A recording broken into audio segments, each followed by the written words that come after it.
Nous devons nous recentrer d'abord et avant tout sur l'industrialisation, seule véritable source de richesse durable et inclusive dans le contexte que nous définissons et discutons ici.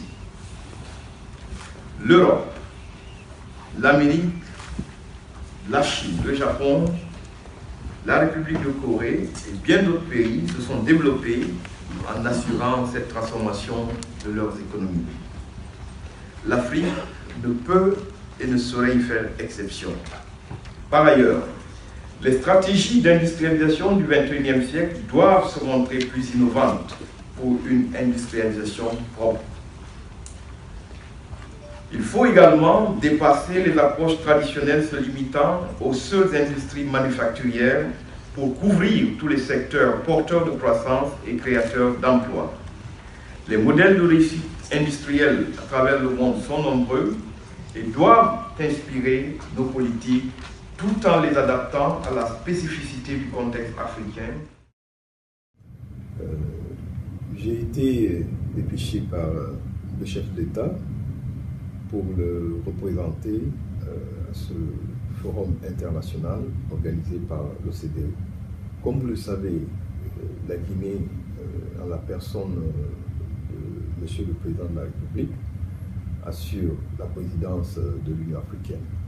Et à ce titre, la Guinée, au cours de cette année 2017, a été pratiquement invitée dans tous les grands rendez-vous internationaux en ce qui concerne les rencontres au plan continental et international. Le chef d'État a donc été invité à ce 17e forum organisé par l'OCDE qui parlait donc d'entrepreneuriat et d'industrialisation. Je rappelle que l'OCDE est une organisation internationale comprenant les plus grandes économies du monde.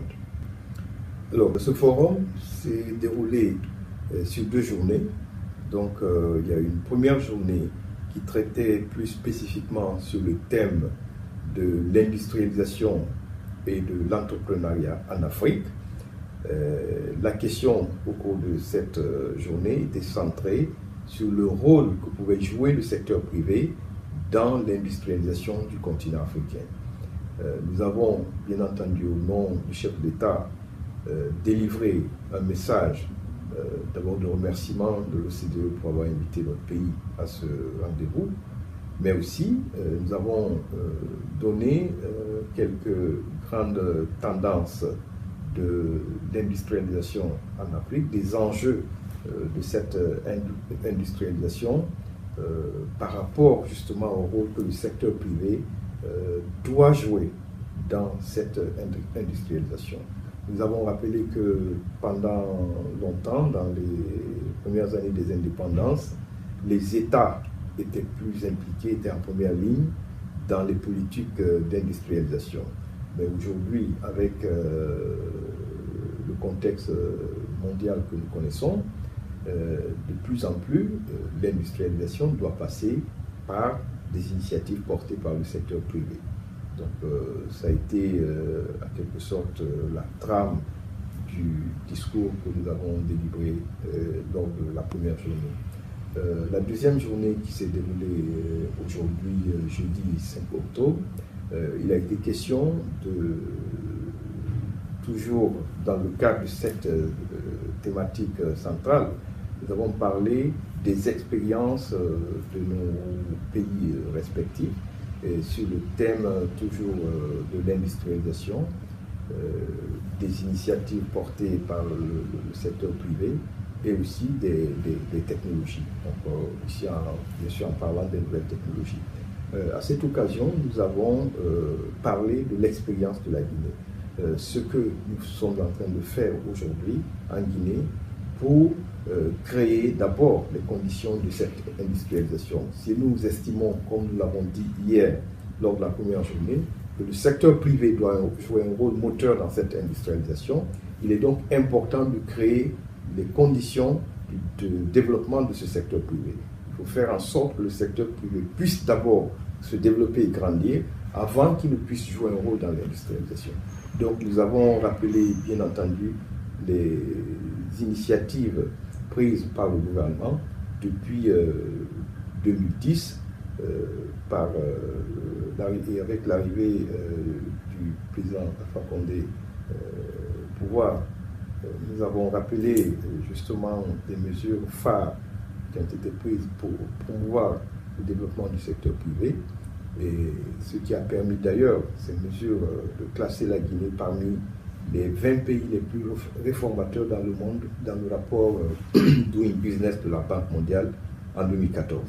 Et je rappelle d'ailleurs que dans le tout dernier rapport qui portera sur l'année 2018, la Guinée figure toujours parmi les pays qui ont fait le plus de réformes.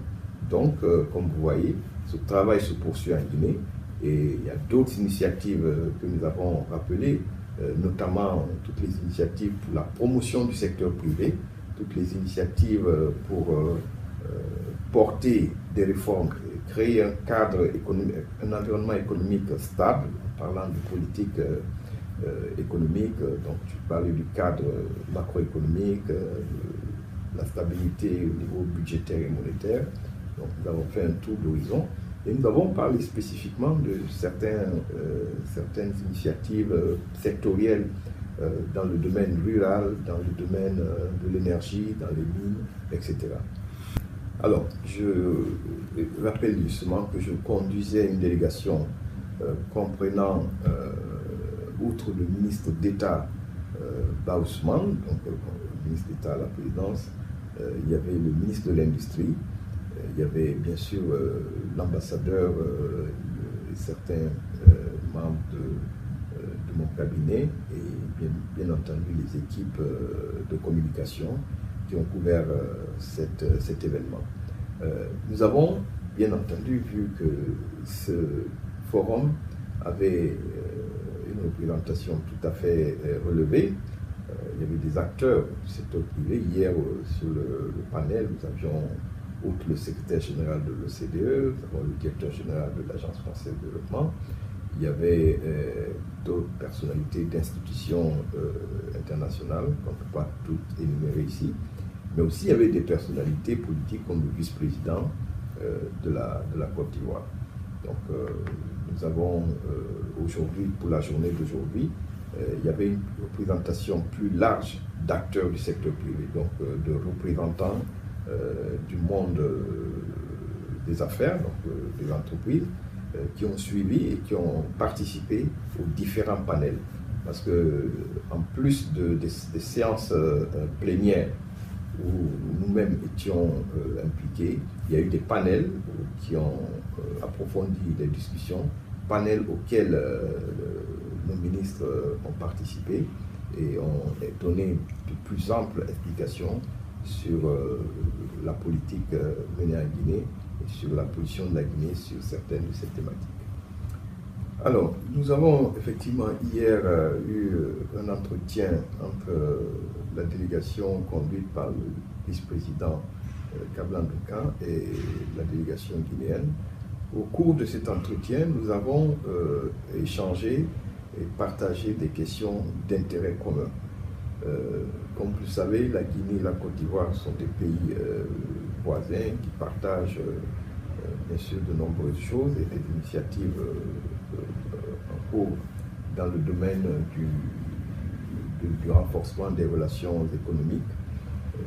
Nous avons passé en revue un certain nombre de sujets justement portant sur ces relations, et aussi j'ai reçu de la part du vice-président les salutations que son Excellence le président Alassane Ouattara a adressées à son frère et ami, le professeur Alpha Condé, président de la République de Guinée.